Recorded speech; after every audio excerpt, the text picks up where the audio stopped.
오늘 함께 읽게 될 예레미야의 말씀의 본문은 예레미야 14장에서 16장, 14, 15, 16장 내용이 되겠습니다. 계속해서 이스라엘에 대한 죄를 지적하시고 피할 수 없는 심판에 대한 이야기를 이어가고 계십니다. 그런 중에 오늘 우리가 읽진 않았지만 15장 하반절을 보시게 되면 곳곳에서 예레미야의 탄식이 유독 더 많이 언급되는데 한 곳만 보게 되면 15장 17절 잠시 보시면 예레미야가 하나님께 탄식하면서 이렇게 이야기합니다. 내가 기뻐하는 자의 모임 가운데 앉지 아니하며 즐거워하지도 아니하고 주의 손에 붙들려 홀로 앉았사오니 이는 주께서 분노로 내게 채우셨음이니이다. 18절 나의 고통이 계속하며 상처가 중하여 낫지 아니하면 어찌 됨이니까 주께서는 내게 대하여 물이 말라서 속이는 시내 같으시리이까. 쭉 읽어보시는 것처럼 예레미야도 지금 말씀을 대변하는 그 자리에서 마주한 현실이 상당히 이제 버거웠던 것 같습니다. 아무래도 하나님 편에서 저는 그 메시지의 내용이 바벨론의 심판을 말하고 있고 붙잡혀 가야 된다고 말하고 있으니 듣는 사람들에겐 더 적대감을 갖게 했을 겁니다. 그래서 17절을 보면 외롭다 그럽니다. 이전에 함께 했던 벗들도 떠나고 같이 할 수 있었던 자들도 떠나게 됩니다. 16장에 보게 되면 이제 결혼마저 하지 말라고 말씀하시니 그의 처지가 상당히 쉽지 않은 상황에 놓여 있게 됩니다. 그런 가운데 19절 이하에 하나님께서 말씀하시는 바가 뭐냐면 그 자리에서 돌아오라. 그렇게 오래 그 침체의 자리에 머물면 안 될 것이다 라고 말씀하시면서 약속하신 바가 20절에 보시게 되면 내가 너로 이 백성 앞에 견고한 놋선벽이 되게 하리니 견고한 놋선벽이 되게 하리니 이 놋선벽은 철옹성과 같이 무너뜨릴 수 없는 강한 성을 상징하는 겁니다. 여기는 두 가지 의미가 있을 것 같습니다. 예레미야를 강하게 하시겠다, 강건케 하시겠다라는 약속이고 더 나아가서 이보다 앞으로 더 쉽지는 않을 것이다 이렇게 얘기를 합니다. 오늘 예레미야도 사람이었음을 확인하게 됩니다. 대단한 또 하나님의 선지자로 쓰임받고 있지만 그도 인생의 고독과 또 둘러싼 환경에 어찌할 수 없음 앞에 하나님을 탄식할 수밖에 없는, 하나님을 향해 탄식할 수 없는 인생임을 보게 됩니다. 사실 18절을 보게 되면은 하나님 앞에 성내고 있는 겁니다. 뭐라고 말하고 있냐면 하나님 당신은 내게 속이는 시냇물과 같습니다. 무슨 말이죠? 사기치고 있는 것 같다 이렇게 얘기를 하고 있는 거죠. 하나님 뜻대로 살고 있지만 사실 현실이 사기당한 느낌입니다 라는 겁니다. 믿음대로 살면 잘 될 거라고 들었는데 믿음대로 살면 행복할 거라고 생각했는데 그렇게만 되는 건 아닌 것 같습니다. 마치 사기당한 마음입니다. 이렇게까지 얘기를 하고 있습니다. 하나님을 속이는 신에 비유하는 것은 그만큼 하나님을 향해 지금 못마땅한 마음을 표현하는 것이죠. 그런 예레미야야 너 거기서 돌아와라. 그 자리가 네가 있을 곳은 아니다 라고 말씀하시면서 감당할 수 있게 하시겠다. 이 위로를 하고 계시는 겁니다. 바르게 하심과 함께 위로하심이 이제 함께 하고 있는 것이죠. 그런 가운데 이 예레미야의 시선을 조금 더 큰 시선으로 돌리는 것이 오늘 우리가 읽은 14절 15절입니다. 14절 15절을 보시게 되면은 출애굽이 언급되죠. 14절을 보시게 되면 출애굽에서 인도해내신 여호와를 언급하고 있습니다. 이스라엘 백성에게 잊지 못할 가장 강렬한 기억은 애굽에서 나온 겁니다. 그리고 애굽에서 나올 때 홍해가 갈라지는 여러 기적들을 경험했죠. 출애굽하면 우리는 10기적을 떠올린 만큼 출애굽의 과정은 상당히 익사이팅했습니다. 이스라엘 백성들에게도 자부심이었고 우리와 같이 구원받은 이가 어디 있느냐라고 할 만큼 자랑이었습니다. 그런데 이 이스라엘이 시작이 되면서 또 하나님께서 아브라함에게 주셨던 너의 후손을 모래와 같이 많게 하겠다는 어떤 약속의 성취도 되는 그 상징적인 사건이 역사에 어떻게 보면 뒤안길로 밀어나고 새로운 사건이 그 자리를 차지하게 될 거라고 말하고 있는 것입니다. 그 사건이 뭡니까?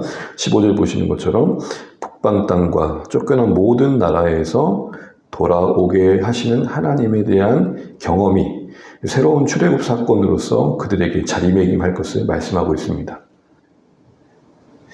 출애굽 그 과거의 영광스러웠던 기억들을 대체할, 그러나 그것은 더 비교할 수 없을 만큼 강렬한 첫 출애굽을 대신할 만큼 확장된 더 영광스러운 사건으로서 자신들의 죄로 인해 심판받아 흩어졌던 그들이 다시 돌아오는 새로운 차원의 출애굽, 그러니까 바벨론에서 돌아오고 붙잡혔던 모든 곳으로 돌아오는 새로운 차원에서의 출애굽으로 대체될 것을 말씀하고 있습니다. 14절 출애굽을 지우는 15절의 새로운 출애굽은 우리에게 많은 것들을 생각하게 합니다. 무엇보다도 하나님은 지금 장차 바벨론에서 기양하여 돌아오는 일들을 출애굽과 연관시키는 것에서부터 우리는 하나님께서 역사 속에서 이스라엘에 계속 신실하셨음을 다시 한번 생각해보게 됩니다. 출애굽을 시작하셨던 그들을 빼앗기지 않으신 하나님이 바벨론에서 그들을 건지시는 새로운 출애굽의 하나님이신 겁니다.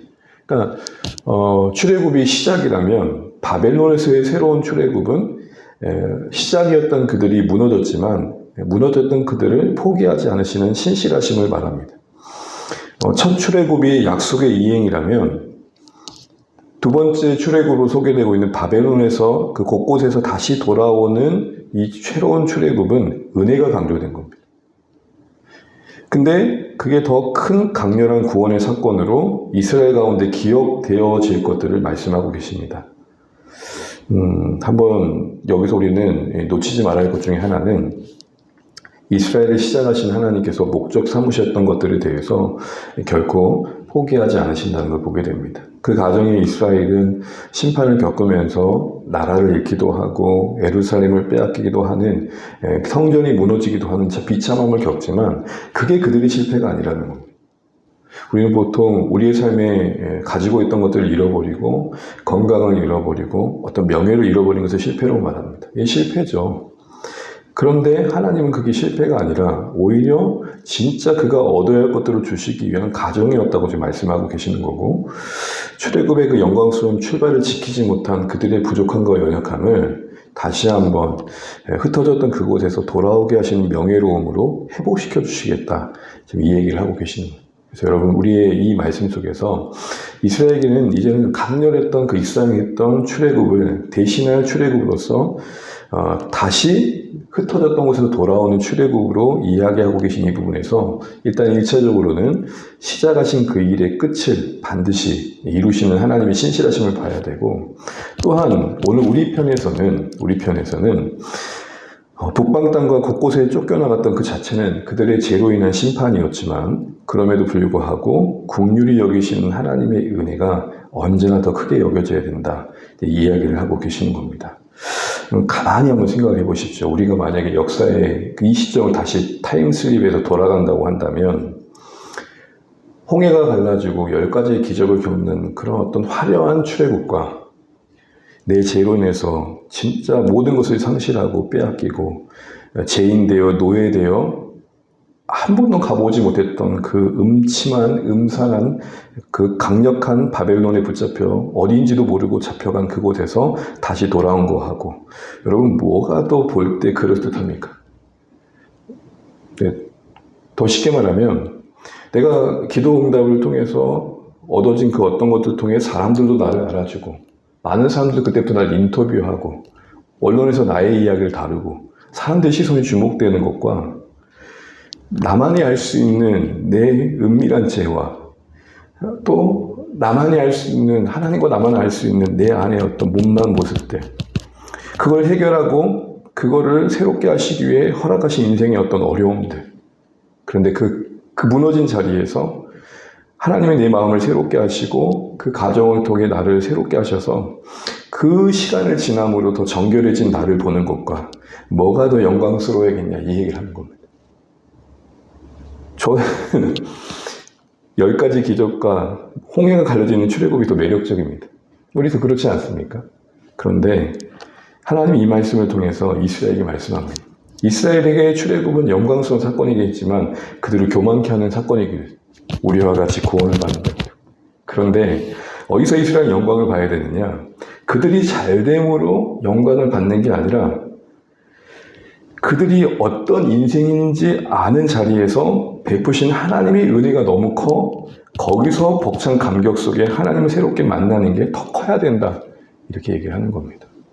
우리 찬양했던 것처럼 초막이나 궁궐이나 크게 개의치 않고 중환지진 벗고 나니 모든 게 새로워져 보이는 것처럼 그 새로운 출애굽.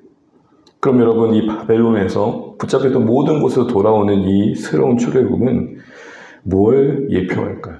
네, 예측하시는 것처럼 그 확장된 새로운 출애굽은 바로 예수님이 십자가에 죽으심으로 죄에서 우리를 되돌리시는 그 출애굽을 연결짓고 있는 겁니다. 그 구약의 첫 출애굽이 바벨론의 출애굽으로 확장되어 더 영광스러운 사건으로 대체되고 있습니다. 그런데 실제적으로 보면 외형상은 이게 더 영광스럽습니다. 그런데 하나님은 이게 더 영광으로 여겨져야 된다, 이게. 그리고 이거는 앞으로 우리의 비참한 죄에서 우리를 건지시 예수님의 십자가, 그곳에서 우리를 되돌아오게 하시는 십자가의 출애굽으로 연결짓고 있습니다. 더 쉽게 말하면 내 인생 신앙생활을 하면서 응답받는 일이 전혀 없더라도, 이건 극단적인 예입니다. 가장 크게 여겨야 될 것은 내 안에서의 출애굽을 더 크게 여겨야 된다. 내가 어디서 이렇게 건짐받아서 누가 봐도 명예로워지는 자리도 귀한 거지만 진짜 나만이 아닌 죄, 비참한 내 모습, 감히 하나님 앞에 나를 이해하기도 할 수 없는 그 부끄러운 곳에서 나를 건지신 그리스도의 사랑이 그 어느 것보다 더 영광스러워야 된다, 이렇게 말씀하고 계시는 겁니다. 이스라엘이 찢길 대로 찢기고 상할 대로 상하고 밟힐 대로 밟혀서 너덜너덜한 그 자리, 거기서도 포기하지 않은 하나님의 사랑이 더 크게 여겨져야 된다, 그 얘기를 하고 계시는 겁니다. 우리의 기도의 응답도 큰 구원의 사건이지만 그것을 대체할 수 있는 더 영광스러운 사건은 내가 구원받았던 사건, 내가 죄에서 건짐받았던 사건, 북쪽 땅과 저 먼 나라로 팔려갈 수밖에 없는 내 죄의 운명에 하나님께서 그대로 두지 않으시고 거기서 건져 새로운 시작을 만드시는 은혜의 하루하루가 우리에게 더 크게 여겨져야 된다는 겁니다. 어제 한 행동만 두고 본다면 오늘을 맞이하기에도 버거운 아무 자격 없는 내게 오늘 눈을 뜨게 하신 이 하루의 시작이 붙잡혔던 땅에서 다시 돌아오게 하신 하나님의 바벨론의 새로운 출애굽과 다르지 않은 하루라는 겁니다. 우리에게는 내가 더 영광스러워지는 하나님의 구원과 내 안에서 나를 건지셔서 새로운 하나님의 은혜의 세계 안에서 하나님을 더 영광스럽게 받게 하는 구원과 어떤 게 더 크게 여겨져야겠느냐, 이 얘기를 하고 계시는 겁니다. 말씀을 맺으면서 우리 다시 한번 이 아침에 우리는 어떤 출애굽을 기이 여기고 있는가, 두 가지 다 중요합니다. 그런데 하나님은 오늘 바벨론에서 붙잡혔던 그곳에서 다시 되돌아오게 하시는 그 은혜의 구원, 합격 없는 우리에게 베푸신 그 사랑의 구원이 더 크게 여겨져야 된다, 이렇게 말씀하시는 하루의 시작인 것 같습니다. 오늘도 오늘 하루를 지내시면서 하나님의 구원이 여러 모양으로 우리에게 임하는데 가장 큰 구원은 십자가에서 우리를 대신하셔서 죽으심으로 바벨론에 붙잡혀 있는 우리 죄로 인해 멸망 가운데 있던 우리를 다시 우리를 회복시키시는, 하루하루를 주시는 하나님의 은혜가 더 크게 여겨주시는 우리가 되시면 좋겠고, 그게 새로운 차원에서의 출애굽으로 우리에게 더 영광스럽게 와닿으시면 좋겠습니다. 그래서 여전히 내 인생에 고민이 있고 풀리지 않는 문제들이 있고 싸워야 될 싸움이 있지만 우리가 어떤 은혜 가운데 오늘도 용납받고 있고 살아가고 있는지를 더 크게 여기셔서 아무것도 주어지지 않아도 십자가 안에 나를 품으신 것만으로